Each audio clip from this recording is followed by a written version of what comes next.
Magandang hapon mga kaibon. Time check muna tayo. Bali 1:24.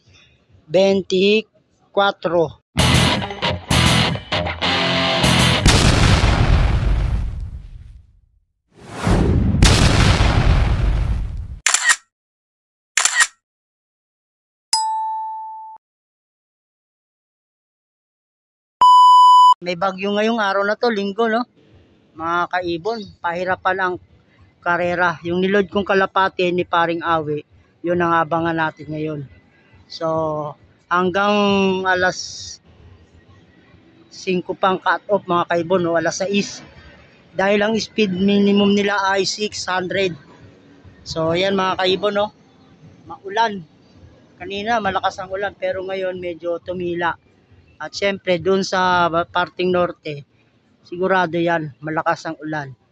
Dahil lang doon ang sentro ng bagyo. So yan mga kaibon, mga Stanley Boy, abang-abangan natin ang ibon nila Paring Awi. At update tayo dito sa ating mga YB. Ito mga kaibon, no? Yung aking YB. Yan o, dalawa malaki na. Yung may puti sa ulo.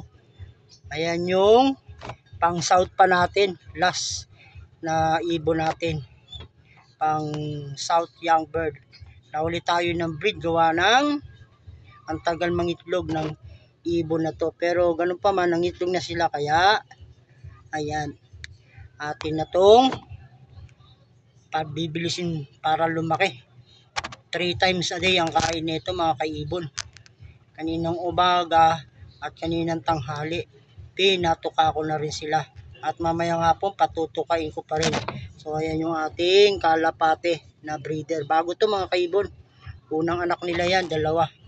Kasi nga yung unang itlogan nila, hindi napisa, dalawa rin. Bali pangalawang itlog to nila, ayan na, napisa na, goods na.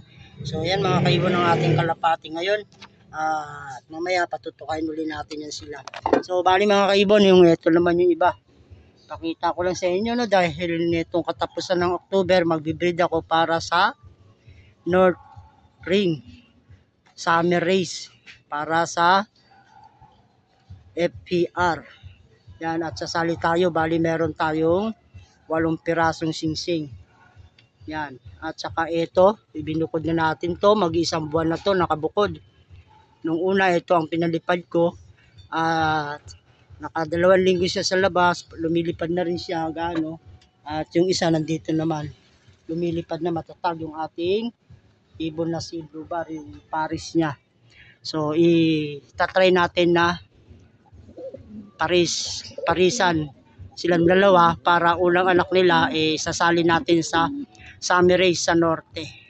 Sisingsingan natin yan mga kaibon. Yan o. Ating kalapati. At dito naman tayo mga kaibon, update tayo no. Ulanan arawan lang tong aking breederan. Yan. Pero hindi naman nababasa dito sa loob. Ito wala pang itlog. Yan. Gawa ng katatapos pa lang nilang mag-itlog nakaraan, hindi naman napisa. So abangan ulit natin yung pag-itlog nila para masingsingan natin ng pang norte.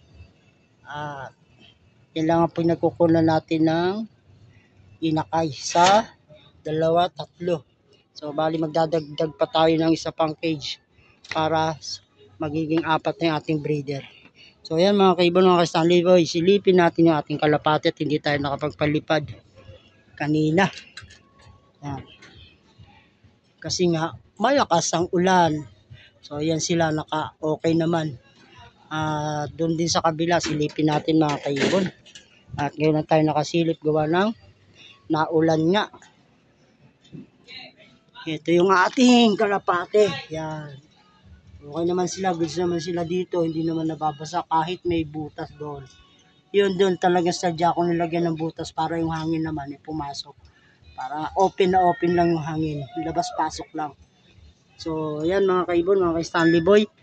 Ang update ko sa aking mga ibon na pang south at breeder. So ayan yung panahon no. Malakas ang hangin. At may ambon. Dito hindi gaanong maulan pero malamang sa norte napakalakas ng ulan. So ito magkaklak ngayon mga kaibon ng North Race Mga kaibon, mga Stanley Boy, sige, abang-abang na tayo. Morning mga kaibon. So yan at patuloy pa rin tayo mag-aabang ng karera nila paring Awe, paring Awe nag-aabang. Ang cut-off niya nga pala ay 9:07. Araw ngayon ng Lunes, no? Bali cut-off niya 9:07 sa pooling. Sa regular derby race, cut-off niya ay 6:57. So yan mga kaibon, mga ka-Stanley Boy, at yan yung ating araw. Umaraw lang, hindi kagaya kahapon, ang lakas ng ulan. Pero na-release yung kalapate at may nakapag-clock na 2 piraso, 795 yata, at saka 700 plus yung isa. Ito mga kaibon, nagpalipad ako ng kalapate ko. Yan o, pang south na yan. Yan. At saka may humabol ngayon na 6. So, yan mga kaibon, mga Stanley Boy, at wala pang ibon ni paring Awe. Parang 8 pa lang ang nagpauwi sa club ng FPR. So, halos na ubos yung kalapate mga kaibon. Ang ganda ng laban. Yun ang karera. Talagang derby na. Kahit may bagyo, release. Karera na yan eh. Ano? Talagang swertihan, magiging milyonaryo ang nag-clock kapon kung sakasakali na maganda yung kanilang clocking. So, yan mga kaibon, no? Yung ating panahon. Ayan yung kalapati ko, rumiranging. Tinabangan natin. At mamaya-maya, 9:07, cut off na si paring Awe. Hanggang 500 yung sa pooling nila. Kasali siya sa pooling. Ngayon yung ating kalapati, pinaranging natin. At kanina pa yung lumilipad, mga kaibon. At may kasama pang iba.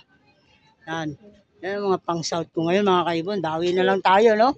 Dahil ako hanggang Tugigaraw lang, wala na yung kalapati ko. Bawi-bawi lang tayo sa karera ngayong young bird ng south. Yan. Mga kaibon. Mga November yan. Sigurado yan, training na ng FPR sa south. Kasi paring Awe, nag-abang pa rin. So, update lang tayo mamaya mga kaibon pag dumating o cut off na.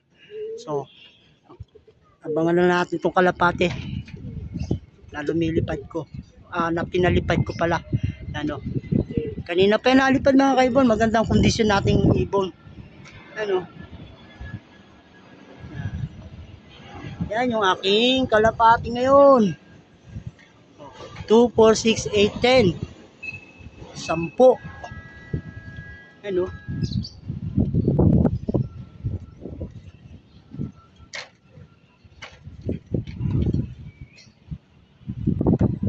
Yan yung aking kalapate.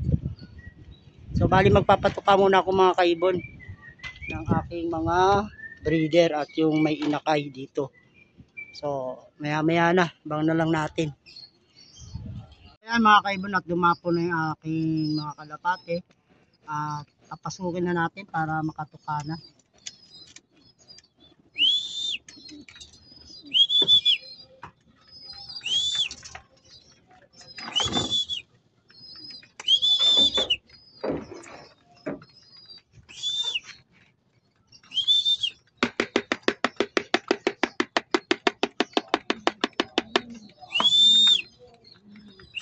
At meron ng isang dumapo yan, no? Checkered na may ano data to, puti. Walang puti. Checkered lang siya.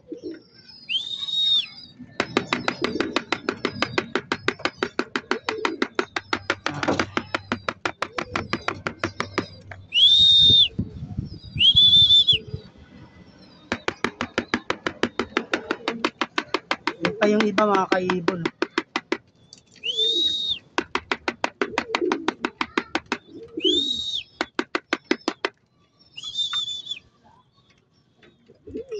So, yun mga kaibon, ito na yung aking kalapate at patukain na natin. At malapit na rin mag-cut off yung pooling ng FPR Tramo. Bali, alas 9, ano na, 4, ilang minuto na lang. Magka-cut off na. So, yan. Binigyan na natin ng patuka at nagpasukan na sila mga kaibon. Ayan.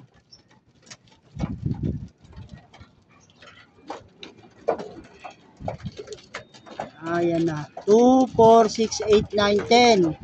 So, kompleto na dito sila sa loob mga kaibon.